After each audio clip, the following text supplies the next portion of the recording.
Hello tout le monde, bon retour sur ma chaîne. Aujourd'hui, on se retrouve dans une vidéo Back to School, Back to Work. Les vacances sont finies et là, les vraies choses vont reprendre. Comment se sont passées vos vacances? J'espère que vos vacances se sont bien passées. Donc, comme toutes les bonnes choses ont une fin. Et là, moi, je fais ma rentrée et bonne rentrée à toutes et à tous.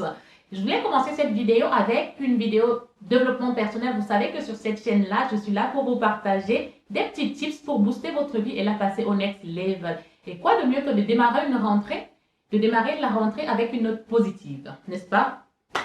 Aujourd'hui, je voulais qu'on parle de la puissance du silence.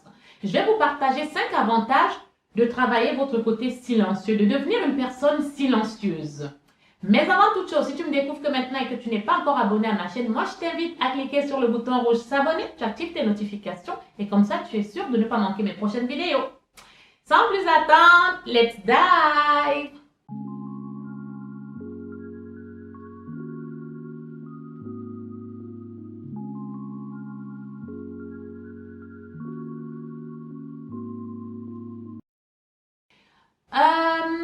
Qu'est-ce que je voulais vous dire d'autre avant de commencer? Donc, vous n'oubliez pas de cliquer sur le bouton rouge s'abonner, n'est-ce pas? La première chose, n'est-ce pas, que je voulais vous partager par rapport au silence, c'est qu'il faut arrêter d'avoir peur du silence.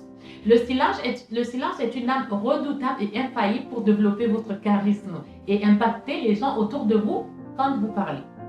Si vous êtes une personne qui avait tendance à parler trop, à toujours parler, à penser que c'est bien, c'est une bonne chose de parler, ça nous permet d'être hype, d'être une personne intéressante, prenez l'habitude de commencer à parler moins. Ça ne veut pas dire que vous n'allez pas être une personne intéressante. Est-ce que les personnes qui parlent moins sont moins intéressantes que celles qui parlent trop? Non. Mais ça vous évitera beaucoup de désagréments d'être une personne qui parle trop, n'est-ce pas? Le premier avantage, lorsque vous êtes une personne silencieuse, lorsque vous développez votre côté silencieux, c'est que vous paraissez puissant. Vous pouvez constater que les hommes de pouvoir, je dis les hommes de pouvoir, c'est avec un grand H, les hommes de pouvoir vont avoir tendance à intimider et à impressionner pour la simple et bonne raison qu'ils parlent moins. Plus vous en direz, plus vos chances de gaffer seront grandes. Et l'impact recherché sera mauvais. Un impact, oui. Un impact sera mauvais. Bref, whatever. Moins vous en direz, moins vous aurez des chances de gaffer et plus ce que vous aurez à dire aura plus d'impact, n'est-ce pas? La plupart du temps, lorsque vous êtes une personne qui parle trop, vous allez donner l'impression d'être une personne narcissique, une personne qu'on va qualifier de beau parleur, n'est-ce pas? Vous avez déjà entendu ça, parce que ces personnes-là ont toujours tendance à parler.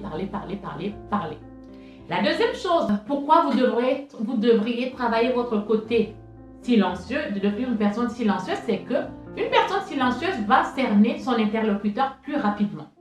Pourquoi? Parce que les personnes qui parlent le moins, généralement ont une grande capacité d'écoute. Ils observent, ils analysent, ils prêtent attention à ce que la personne en face, leur interlocuteur, est en train de leur dire. Et c'est là que vous rentrez même dans l'essence même de ce que c'est que, dans l'essence même du langage, n'est-ce pas? La troisième chose, pourquoi vous devriez devenir une personne silencieuse, c'est que vous avez plus de chances de ne pas regretter ce que vous allez dire. Lorsque vous êtes une personne silencieuse, vous avez tendance à prendre le temps à réfléchir avant de parler. Or, lorsque vous êtes une personne qui réagit du tac au tac, vous n'avez pas pris le temps de réfléchir avant de répondre. Vous allez répondre comme ça et la plupart du temps, vous allez regretter vos paroles. La personne qui a tendance à parler le moins prend le temps d'écouter, d'entendre ce que la personne en face est en train de lui dire et de répondre. Et la plupart du temps, la personne qui parle le moins a toujours le mot juste. Or que toi qui parles trop, qui parle comme ça sans avoir réfléchi, tu auras tendance à regretter tes mots. Ça ne veut pas dire que si tu es une personne qui a tendance à beaucoup parler, tu vas arrêter de parler. Tu vas passer d'un état à un autre. Non. Mais tu vas réduire. Tu vas aussi laisser les gens qui sont autour de toi s'exprimer. Et tu écouteras attentivement, n'est-ce pas? La quatrième chose, pourquoi tu devrais travailler ton silence, c'est que tu vas développer une bonne qualité d'écoute. Aujourd'hui, au 21e siècle, c'est rare de rencontrer des personnes avec une qualité d'écoute bonne. Qu'est-ce que j'entends par qualité d'écoute en fait? Je vais vous expliquer. Le but, quand je dis qualité d'écoute justement, c'est que le but n'est pas d'écouter dans le but de donner son avis. On n'a pas toujours besoin d'avoir votre avis dans ce que nous sommes en train de vous raconter. Imaginons, vous avez votre amie qui est en train de vous raconter par exemple son histoire d'amour, enfin un chagrin d'amour qu'elle a avec une chicane qu'elle a avec son copain.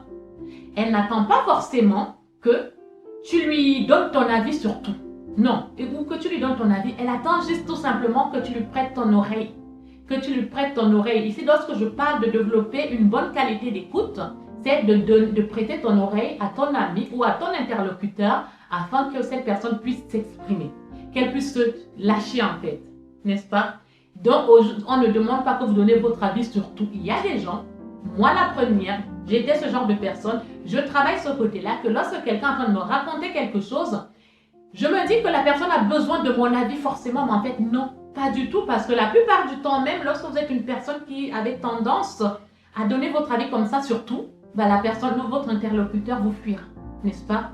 Donc, le cinquième avantage de travailler votre côté silencieux, d'être une personne silencieuse, c'est que vous paraissez mystérieux. Mystérieuse parce que je parle d'une personne. Quand vous parlez peu, vous intriguez réellement les gens. Les gens savent que vos mots sont rares. Et du coup, lorsque vous ouvrez la bouche pour parler, on a envie de vous écouter, on a envie d'entendre ce que vous avez à dire, car on sait que vous avez le bon mot.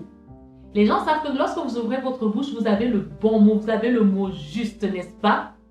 Et ce que vous dites est pertinent. Or, lorsque vous êtes une personne qu'on a l'habitude d'entendre et qu'on sait que vous êtes toujours en train de parler pia, pia, pia, pia, pia, on n'a plus envie de vous écouter. Et la bonne nouvelle, c'est que ça se travaille. Pour développer votre charisme et de devenir cette personne qui a envie d'impacter les gens positivement, à partir d'aujourd'hui, vous allez décider de votre pleine conscience, vous parlerez moins. Vous écouterez beaucoup plus que vous ne parlerez. Vous allez devenir une personne plus attentive, n'est-ce pas? Ça fait que déjà les gens ont envie de venir vers vous. Et on sait que ce qu'on va vous dire, vous allez le garder pour vous. Et on saura que lorsque vous ouvrez votre bouche, ce sera pour dire quelque chose de pertinent. Ça ne veut pas dire que vous n'êtes plus vous-même. Vous serez vous-même, mais plus réfléchi, plus mûr, plus mature et plus à l'écoute des autres que de vous. Vous allez parler moins et vous aurez plus d'impact dans la vie des gens, n'est-ce pas? J'espère que cette vidéo vous aura plu. En attendant la prochaine vidéo, je vous fais de très gros bisous. Portez-vous bien. À très bientôt.